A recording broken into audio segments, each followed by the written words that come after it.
Hola a todas y a todos, bienvenidos y bienvenidas a su programa Mirada de Juez. Hoy hablaremos de el derecho de identidad, nada menos que con el doctor Iván Saravia. Él es juez de familia de San Juan del Lurigancho.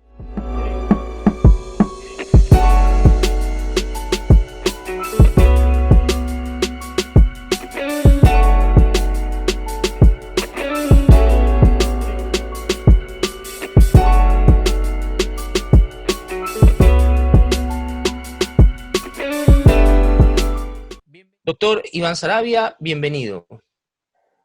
¿Cómo está, doctor? Gracias por la invitación y un saludo cordial a todos y a todas que el día de hoy nos acompaña para este conversatorio que va a estar muy interesante por el tema que usted acaba de mencionar.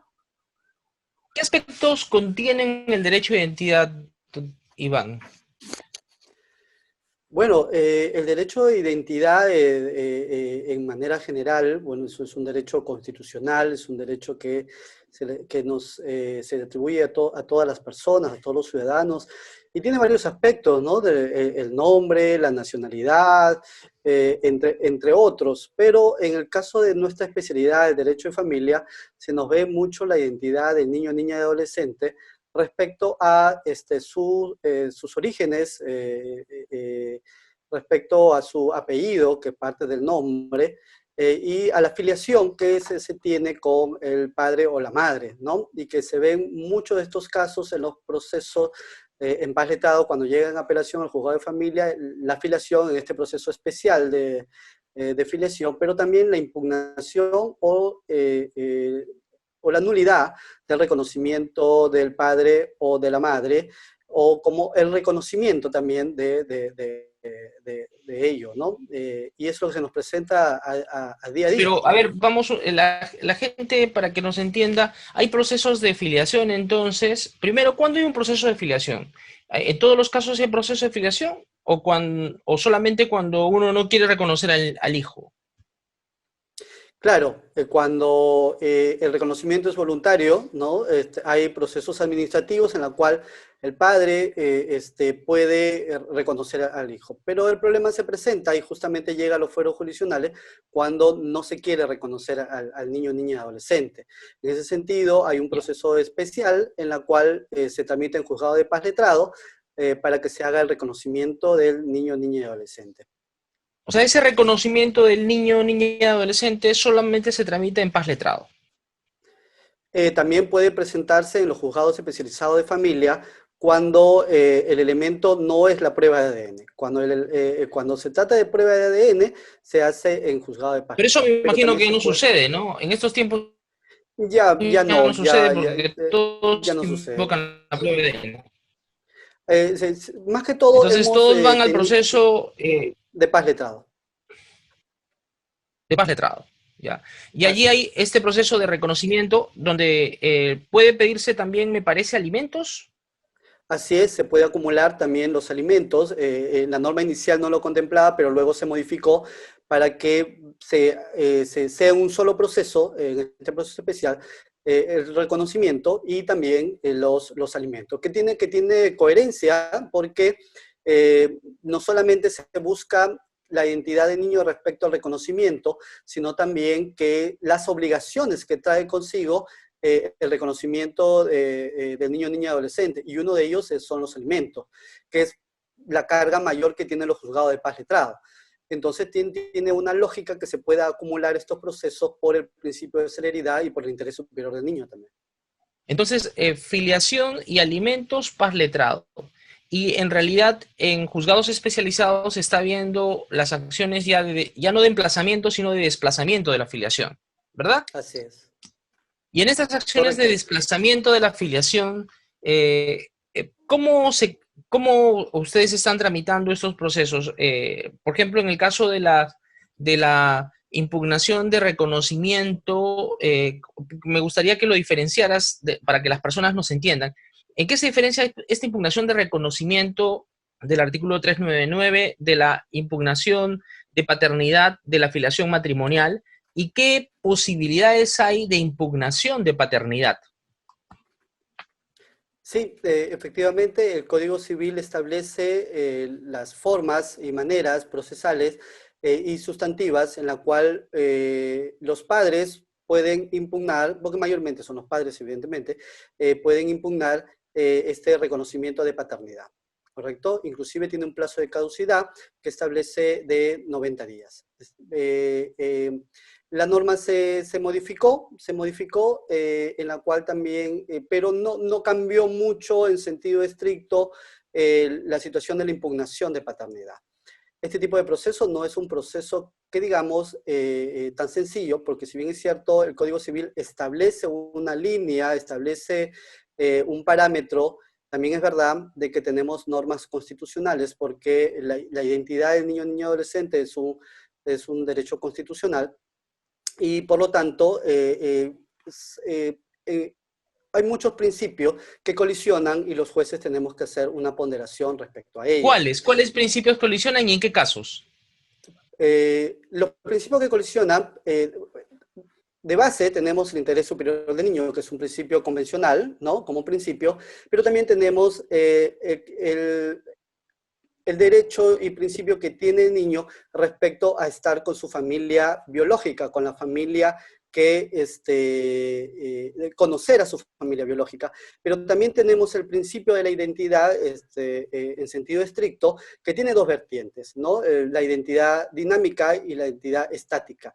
Y la identidad estática la logramos identificar mediante la prueba de ADN, y la que va a determinar si es que el padre es o no es el padre biológico, para poder desplazar al padre legal.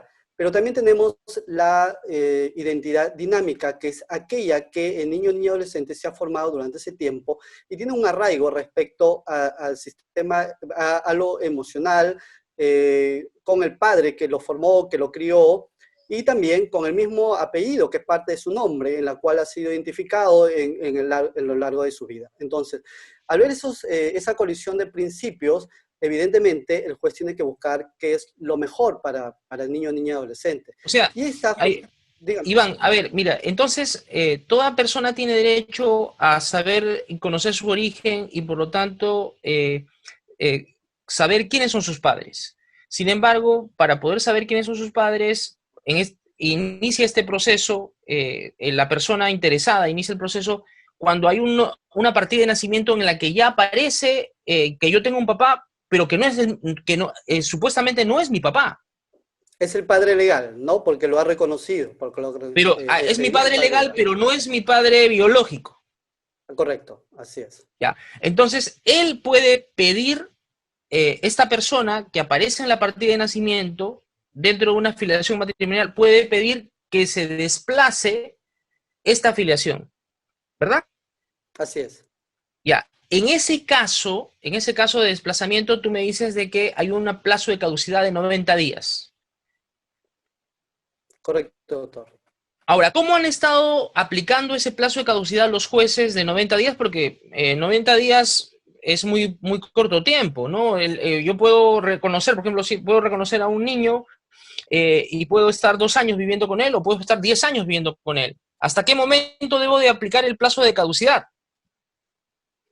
Ahí hay dos estadios procesales que uno tiene que ver. Primero, cuando se interpone la demanda, ¿no? Hay una previa calificación y nosotros lo que hacemos primero primar en esta ponderación, como le digo, que ahí se colisionan principios constitucionales, que es el acceso a la justicia. Pero no solamente el acceso a la justicia de quien demanda, sino también del niño o niña adolescente, ¿no? Con la finalidad de que en el proceso se pueda verificar la situación de la identidad del niño, estos dos estadios de dinámica y estática, ¿correcto? Y suele pasar que ante esos principios que favorecen al niño o niña adolescente, con el plazo de caducidad se tiene que ponderar para que pueda ceder estos principios que benefician al niño o niña adolescente ante el plazo de caducidad que establece el Código Procesal, que tiene que ver algo con la seguridad jurídica, etcétera, etcétera, ¿no? En muchos de los casos se hace una interpretación sistemática y en otros los casos inclusive se hace un control difuso respecto a ese artículo, ¿no? En ese caso el control difuso se eleva en consulta a la Corte Suprema y muchos jueces establecen o no hacen el control difuso, sino ¿En qué una casos interpretación sistemática. ¿En qué casos hacen interpretación sistemática? Por ejemplo, ¿en qué situación? ¿Podrías decirnos un ejemplo? Sí, claro. Lo que pasa es que más que en qué caso sería la decisión del magistrado. La Corte Suprema ha establecido en algunas casaciones que elevar en consulta, ¿no?, el control difuso podría evitarse con esta interpretación sistemática. Porque no olvidemos que el control difuso es excepcional, ¿no? Y, Entonces, ya- primero ¿y tenemos que cómo se constitucionalizar hace la norma. y cómo se hace esta constitucionalización de la norma o interpretación sistemática evitando el control difuso? Con la interpretación de la misma Constitución y las normas que tenemos. Nosotros ya tenemos una ley de interés superior del niño, cómo se debe tramitar. El Código Niño Adolescente establece el derecho a la identidad del niño y la Constitución también reconoce ese derecho. Haciendo esa interpretación sistemática con el Código Civil, se llega a una regla jurídica que procedería al principio de casuidad siempre y cuando no haya otros elementos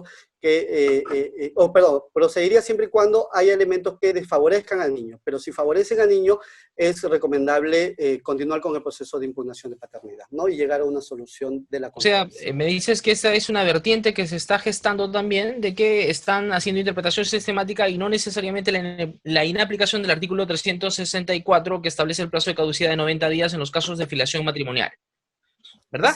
Así es, con la Ya, finalidad eh, eh, de evitar el control difuso y por ser excepcional. El Tribunal Constitucional también ha establecido de que siempre se tiene que buscar la constitucionalidad del artículo que se pretende hacer el claro, control difuso. Si lo que, no hay una vía, va en control difuso. me control difuso. Bueno, a mí un poco me genera un poco de duda esta interpretación, toda vez que la entiendo más en el caso del 399, donde el cómputo del plazo es a partir del momento en que yo conocí el acto de reconocimiento, más en el Ujú. caso del 363, 364 del Código Civil, es a partir del nacimiento del niño.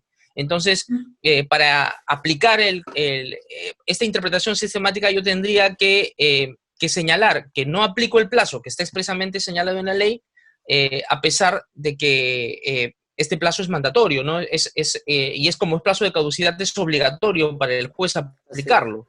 Incluso los plazos de caducidad se aplican de oficio. Entonces, pero me genera un poco preocupación que existan estas dos interpretaciones. Pero bueno, creo que si los jueces lo están sosteniendo y lo están aplicando con una suficiente justificación, habría que ver alguna resolución de este tipo. Y dime, Iván, una pregunta. ¿Qué es más difícil resolver en un proceso de filiación? ¿Qué te has encontrado? En lo que concierne a impugnación de paternidad, por ejemplo, bueno, sí es un caso, son casos complejos en realidad, porque va a depender mucho, perdón, va a depender mucho de los hechos que se planteen en la demanda y en la contestación de la demanda. Y sí se ha presentado muchos casos, inclusive ahora último tengo uno que no lo voy a comentar porque todavía está en proceso, pero he tenido algunos otros, porque desde mi posición, desde mi punto de vista, cuando se da la impugnación de paternidad, es importante que se incluya la investigación de la filiación, porque si bien el juez determina dentro del estadio del proceso que no es el padre biológico, el proceso no acaba ahí. Es importante de que el juez haga una investigación judicial, es mi punto de vista, y determine quién es el padre biológico en realidad. Porque de alguna manera no resulta bajo el interés superior del niño que se diga, usted no es el padre, ¿correcto? Y por lo tanto, aún yo le mantenga el apellido, él no tiene padre. Y lo que el juez debe hacer es investigar quién es el padre. La labor que hace mi despacho ¿Y dentro cómo del... resuelven en ese caso? Porque si yo Exacto, impugno el exacto. reconocimiento, yo no sé quién es el padre, ¿no? Exacto, ¿no? Pero dentro del proceso se hace las declaraciones de las partes y se indaga quién puede ser el posible padre. Hasta ahora no he tenido inconveniente respecto a ello y en muchos de los casos son las mismas mamás, las mismas madres o los mismos demandantes quien proporcionan el dato de quién es el posible padre y se le emplaza como litisconsorte y se considera como punto controvertido o hecho controvertido determinar quién es el padre biológico. Y también se hace la prueba de ADN y se determina si es que es el padre biológico. Y en efecto, sí ha sucedido, se ha determinado, y si se llega a buen puerto en el proceso, no solamente se excluye o se declara la impugnación del reconocimiento de paternidad, sino también que se incluye al padre biológico justamente bajo el interés superior del niño. Y eso incluye las responsabilidades que debe ejercer el padre biológico, en este caso, que se convertiría también en padre legal. Sin embargo, tuve un caso en el cual no se pudo determinar quién es el padre biológico, a razón de que en la declaración y con los medios probatorios que después lo tuve que incorporar de oficio porque no se había realizado en la contestación de la demanda, la señora había sido víctima de violación sexual y por lo tanto ocultó esta situación al padre legal y no se lo había comentado. Hasta ese momento no existía medios probatorios porque ella no quería revelar porque el padre legal impugnaba porque eran los hijos adultos quienes en esa situación de la herencia, quienes le señalaron que probablemente ella no sea su hija. Pero luego se pudo recabar elementos probatorios de oficio respecto a las denuncias que podrían acreditar la violación, el delito, ¿no? Y dentro de las pericias y el escuchar al niño adolescente, en este caso era niña, había una identidad dinámica muy arraigada. La niña tenía 6 años y aún mantenía una relación con el demandante. En ese supuesto declaré improcedente la demanda, en el sentido de que primaba la identidad del niño y no se había establecido o no se podría establecer a ciencia cierta quién era su padre biológico, ¿no? Y es un poco complicado porque a veces no se comprende, sin embargo, los jueces de familia tenemos que en la audiencia podemos explicar un poco la finalidad del proceso y el padre lo comprendió. Podríamos decir que el derecho al conocer el origen forma parte del derecho a la verdad. Hay que averiguar quién es el padre del niño o de la niña, pero que esta identidad estática que puede establecerse haciendo que corresponda la identidad biológica con lo que aparece en la partida de nacimiento, tiene que ver mucho con el interés superior del niño que, de la mano de la identidad dinámica, nos ayuda a establecer en qué situación concreta va a prevalecer la identidad estática y en qué situación la identidad dinámica. ¿Sería así?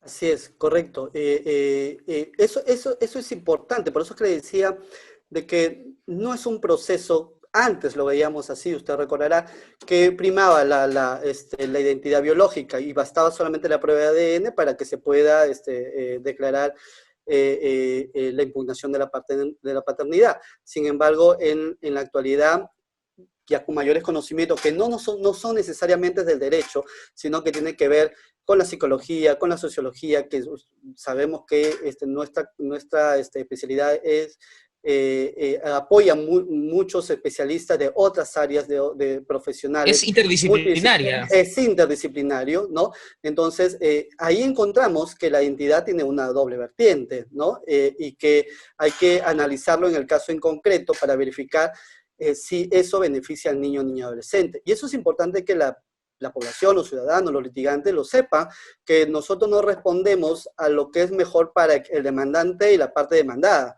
porque ellos representan al niño o niña adolescente. Para nosotros tenemos que ver qué es lo mejor para ese niño o niña adolescente que está en formación. Ahora, es muy complejo, como le digo, porque tenemos casos que ya no son niños de 4 años, si son niños de 16, adolescentes, perdón, de 16, de 15, de 14, en la cual es muy complicado. logramos tener quién es el padre biológico, pero también la identidad dinámica está ahí. Entonces tenemos, exacto, y tenemos el padre legal, tenemos al padre biológico y tenemos la identidad dinámica. Y hacer esa ponderación que la ley de la identidad del niño, la aplicación de la identidad del niño nos invita, y la Convención sobre los Derechos del Niño es una obligación para los jueces, no se hace una tarea fácil, ¿no? Entonces hay que desarrollarlo en el caso concreto para Ahí tal llegar a un vez podrá resultado. impugnar el reconocimiento del propio hijo al alcanzar la mayoría, ¿no? Como en el caso de la revocación de la adopción, con el hijo Así es. que es el que es adoptado tiene al alcanzar la mayoría un plazo para poder revocar la adopción que ha recibido en su favor, ¿no? Así es. Muchas gracias, Iván. Mira, qué interesante todo lo que nos has podido comentar respecto de los procesos de filiación. Pero ahora, en esta parte del programa, nos gustaría conocerte más a ti como magistrado, como juez, con toda la trayectoria que tienes, a pesar de que eres un juez bastante joven, pero tienes una trayectoria muy, muy grande en el ámbito del derecho. Y quería preguntarte primero, ¿siempre supiste que querías estudiar derecho? Quería tener otra profesión. Bueno, cuando era un niño prácticamente, de toda la primaria, mi vocación era ser docente, de centros educativos, ¿no? Entonces, Sin pero lo embargo, haces, ¿ah? Hasta ahora te has dedicado sí, también a enseñar, a ser un docente del derecho. así es, las situaciones que se nos suceden en el camino de la vida, es mi propio profesor de primaria quien me dice en sexto grado, no seas docente, estudia otra carrera. En todo caso, si te gusta la docencia, lo hagas Siempre no vas a en la enseñar. educación primaria y secundaria. Sí, y entonces en secundaria ya mi profesor de literatura me convoca a un taller de oratoria, ¿no? Y los temas que me tocaban para los concursos que había en ese entonces de oratoria eran ¿Dónde siempre, estudiaste tú, Iván? ¿Dónde yo estudié estudiaste? en Huaral, mis padres son de Huaral, yo estudié en Huaral, ¿no? En Colegio ¿En Salvador de colegio Solás. público? Era un colegio privado porque recordará usted que en ese entonces pues habían huelgas de docentes casi todos los años, y los padres tenían que hacer un esfuerzo para que continuar los ¿Y estudios, por qué tenían que ser en elegiste la colegios. carrera de derecho, Iván? Y justamente tiene que ver con la oratoria, porque la oratoria buscaba temas que tenían que ver con la sociedad, con la justicia, con la problemática política, y ahí es donde yo empiezo a buscar, ¿no? Cómo puedo yo aportar a las soluciones que la sociedad tiene, y decido estudiar Derecho. Pero mi padre, quien tiene un estudio fotográfico, me decía, estudia comunicaciones para que sigas la línea de la empresa de la familia. Y bueno, le di todo lo contrario, fui solo A y derecho. opté por la carrera de Derecho. Así. Ah, mira, ¿y cómo decidiste ser juez? Porque tú antes has sido fiscal, ¿verdad? Sí, correcto. Eso también tiene una historia. Yo fui fiscal, empecé como asistente de función fiscal. Mi vocación siempre fue ser fiscal, ¿no? Era un poco, pero había una situación de frustración, podría decirse así, porque el fiscal pues es parte del proceso en algunos de los casos, y es ente dictaminador y tercero con interés. Entonces, el fiscal emite una opinión en el dictamen, y cuando es parte del proceso plantea una teoría, sea como parte demandante como parte demandada, ¿no? Pero digamos que, Te cansaste de opinar y exacto, quisiste decidir. y quise decidir, y este fue lo que me inclinó en optar por la carrera judicial. Ahora bien, tengamos en cuenta de que son posiciones, porque cuando yo era fiscal decía, ¿por qué no deciden de esta manera? ¿Por qué no es esta postura? Y ahora que estoy en el otro lado, digamos que digo, bueno, para decidir una postura no es tan fácil No decidir, es tan ¿no? fácil. No es tan Y, fácil decidir. y es difícil y complejo ser juez, ¿no, Iván? Sí, ¿Y, qué- lo que y, pasa que al decidir hay una parte que tiene no digo perder, pero sí ceder, ¿no? y qué es lo Se más tiene que, complejo para que has encontrado en ser juez? yo creo que la complejidad va en eso de que en la decisión, en la toma de decisión, un juez tiene que decidir conforme a la ley, a la constitución, y a muchas personas no le va a gustar la decisión porque evidentemente una de las partes va a tener que ceder en el conflicto. El derecho de familia da gratificaciones cuando hay la posibilidad de conciliar, porque muchos de los procesos se concilia, y ese tipo de conciliación especializada, porque no puede ser cualquier tipo de conciliación, tiene que ser una conciliación especializada en el derecho de familia, nos brinda la oportunidad de conciliar. Y esa es la parte que sí satisface más bien, porque hay la oportunidad de explicarle a las partes que conforme la ley, porque la realidad, doctor, usted sabe, el juez sabe que va, en muchos de los casos sabe que va a decidir, los abogados saben que va a decidir, lo único que no saben son las partes procesales. Y cuando se le explica las posibles soluciones, las partes llegan a entender, ¿no? Y llegar a un acuerdo. Y Un eso, pues, acuerdo. es exacto, ¿no? Entonces, Y es muy eso bueno también que en el derecho de familia y en las familias se lleguen a acuerdos, ¿no? Acuerdos que resuelvan los conflictos dentro de la casa. En esta parte, Iván, yo quisiera que escojas, en la pantalla están apareciendo 3 sobres, uno rojo, uno azul o uno amarillo. Escoge el color. Te voy a hacer la pregunta que está ahí. ok. Amarillo podría ser. Ya. En los últimos años aparece la denominación justicia mediática, la cual aporta pruebas, realiza juicios de opinión y genera una situación más que compleja. Para ti, ¿cómo debería tratarse esta justicia paralela que a muchos afecte en el accionar jurisdiccional? Bueno, es una problemática actual, es una problemática actual. En realidad, esta pregunta no me la han hecho de esa manera, pero sí he opinado sobre eso, sobre ello.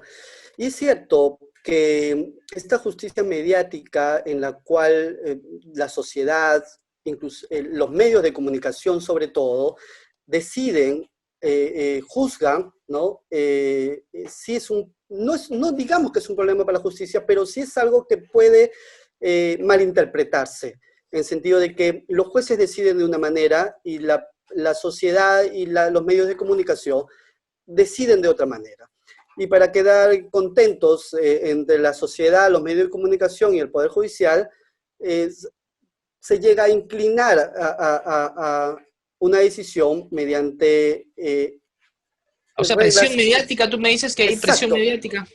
Ya, Podría haber podría presión haber, mediática. pero los Ajá, jueces pero pues, deben yo me actuar quedo, en medio de esa presión, soportar la presión fuerte, ¿no? O sea, y exacto, mantenerse autónomos e independientes. así es, yo me quedo con lo que escuché de un colega de Costa Rica en un evento académico y creo que es toda la verdad. Si los jueces vamos a resolver bajo la presión mediática, mejor no seamos jueces, ¿no? Nosotros tenemos que responder de acuerdo al caso en concreto, de acuerdo a la norma, ¿no? A la Constitución y a los tratados internacionales. Evidentemente, nuestras sentencias, nuestras resoluciones tienen que estar en debate, digamos, por decirlo de alguna manera, y a la crítica quizás también de todos y todas los ciudadanos, porque ese es parte del trabajo, pero nosotros Claro, respondemos. estamos sometidos a la crítica porque respondemos por lo que nosotros decidimos, pero obviamente podemos cometer errores, incluso para eso está la apelación. Para eso está la apelación, para eso está la casación y también el Tribunal Constitucional, si en caso que se quiere llegar a ese estadio, ¿no? Sin embargo, y hemos visto muchas veces que la presión mediática no comulga con nosotros, a veces, y disculpen el término, por desconocimiento también. Una cosa es opinar sobre algo de manera general y otra cosa es llamar a un experto que pueda explicar el tema de la materia. Quizás las situaciones sean distintas. Y hay algo que está pasando con los medios de comunicación que yo creo que debe corregirse, es de que se opina sobre, el comunicador opina, no informa, que es distinto, ¿no? Para informar se tiene que llevar al estudio, sea radial o televisivo, o de repente un medio escrito, a un profesional que conozca la materia y puede explicar el tema, ¿no? Porque desconozco. Es igual, yo no puedo opinar sobre otros temas fuera de la carrera de Derecho porque desconozco. O sea, puedo opinar, pero no puedo dar fe de eso, no puedo dar fe de eso, ¿no? Sí, Y eso hace de que la población tenga, o crea, en todo caso, de que hay equivocaciones, o que como usted bien o que señalaba, puede los jueces equivocarse, podemos... puede Exacto, y creer no lo que dice cómo rectificar. Sí, ahora, en esta parte final, Iván, gracias por la entrevista. Te voy a hacer te voy a mencionar algunas palabras y yo quiero que tú me digas lo primero que se te viene a mente cuando tú escuchas esas palabras. ¿Está bien? Ya. Feminicidio, Es una violencia extrema que debe erradicarse de nuestro país y de Latinoamérica. violencia contra la infancia, Tiene que haber un compromiso de toda la sociedad y de todas las instituciones también para erradicarla. paternidad responsable, Es un derecho de los hijos y una obligación de los padres. sociedad de derecho, Eh, el límite del control del derecho en la sociedad siempre tiene que ser los derechos humanos. violencia de género, Eh, la educación si bien el Poder Judicial es parte de la solución de la erradicación de la violencia, pero si no se hace un trabajo con la educación, no vamos a avanzar. muchísimas gracias, Iván, por la entrevista. Gracias por haber estado con nosotros hoy día. Hemos hablado de varias cosas, hemos hablado de la afiliación, pero también hemos conocido tu función como juez, tu vocación y también tus diversas opiniones respecto a temas de interés. Gracias por estar con nosotros. Gracias a usted, doctor. Bendiciones para todos y todas. Antes de despedir el programa, no puedo pasar por alto que el pasado miércoles 12 de agosto en el programa Al estilo Juliana por ATV Noticias se difundió un reportaje en el cual la expareja de mi sobrino habría señalado que el sistema de justicia no le hacía caso por tratarse de mi sobrino y que además que yo habría influido en la decisión de la entrega de la tenencia a su abuela, a la abuela, en razón de ser una persona llena de contactos y con influencias en todos los niveles.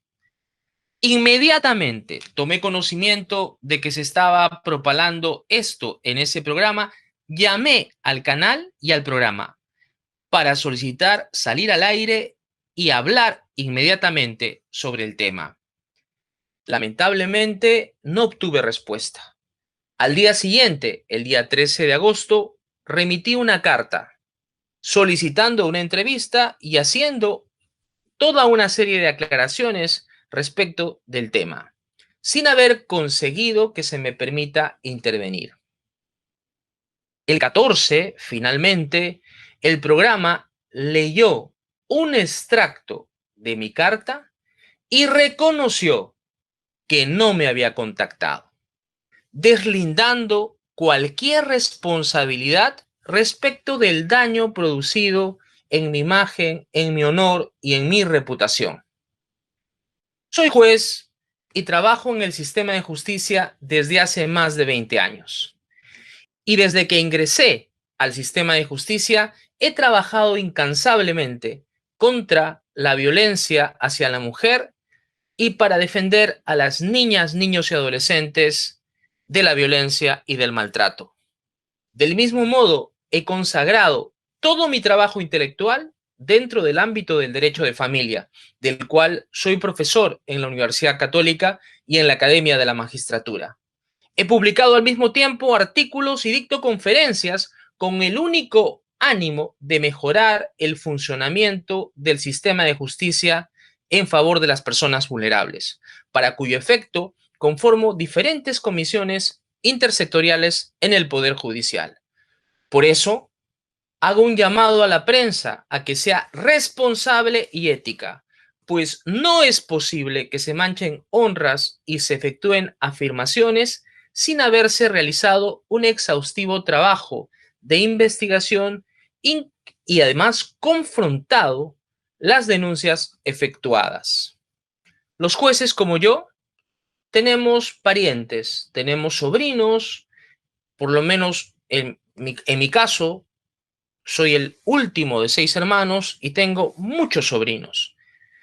Mis sobrinos y cualquier pariente mío pueden tener problemas judiciales, pero eso no significa que yo responda por ellos y que mucho menos que yo intervenga por ellos en sus procesos judiciales. Mi conducta siempre ha sido transparente y orientada al servicio público, sin buscar favorecerme y menos aún favorecer a los míos. Por último, quiero aclarar también y remarcar que rechazo todo tipo de violencia hacia la mujer, venga de donde venga. Y quien cometa algún acto que atente contra la integridad física y psicológica debe ser sancionado con todo el peso de la ley. Finalmente, queridos amigos, desde la Corte Superior de Justicia de Puente Piedra Ventanilla, continuaré trabajando para lograr que el sistema de justicia sea mejor cada día, para atender a las mujeres víctimas de violencia. Agradezco a todos y todas por acompañarnos todos los lunes a las 8 de la noche en tu programa Mirada de Juez. Los esperamos la próxima semana.